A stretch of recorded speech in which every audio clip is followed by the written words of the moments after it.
கோலி talk Kollywood news. உடனடி ஹிட்டான ரெக்க பாடல். ரத்ன சிவா இயக்கத்தில் இமான் இசையமைப்பில் விஜய் சேதுபதி, லக்ஷ்மி மேனன் மற்றும் பலர் நடிக்கும் ரெக்க படத்தோட பாடல்கள் 25ஆம் தேதியன்று வெளியாச்சு. கடந்த சில வருடங்களாகவே தன்னுடைய மெலடி பாடல்களால ரசிகர்களை கவர்ந்துட்டு வரும் இசையமைப்பாளரா இமான் இருந்துட்டு இருக்காரு. ரெக்க படத்துல இமான் இசையமைப்புல யுகபாரதி எழுதி ஸ்ரேயா கோஷல் பாடியிருக்கும் கண்ண காட்டு போதும் நெழலா கூட வாரேன் என்ன வேணும் கேளு குறையாம நானும் தாரேன் பாடல் உடனடி ஹிட் ஆகியிருக்கு. இமான், யுகபாரதி, ஸ்ரேயா கோஷல் கூட்டணியில வந்த பல பாடல்கள் இதுக்கு முன்னாடி சூப்பர் ஹிட் ஆகியிருக்கு.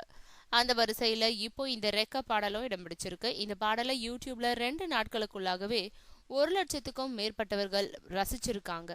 தான் இசையமைக்கும் படங்கள்ல ஒரு பாடலையாவது சூப்பர் ஹிட் பாடல் வரிசையில சேர்த்துட்டு இருக்காரு இமான். ரெக்க படத்துல இந்த பாடல் அந்த வரிசையில இடம் பிடிக்கும்னு இப்பவே சொல்லலாம். இந்த படம் அக்டோபர் 7ஆம் தேதி அன்னைக்கு வெளியாக இருக்கு.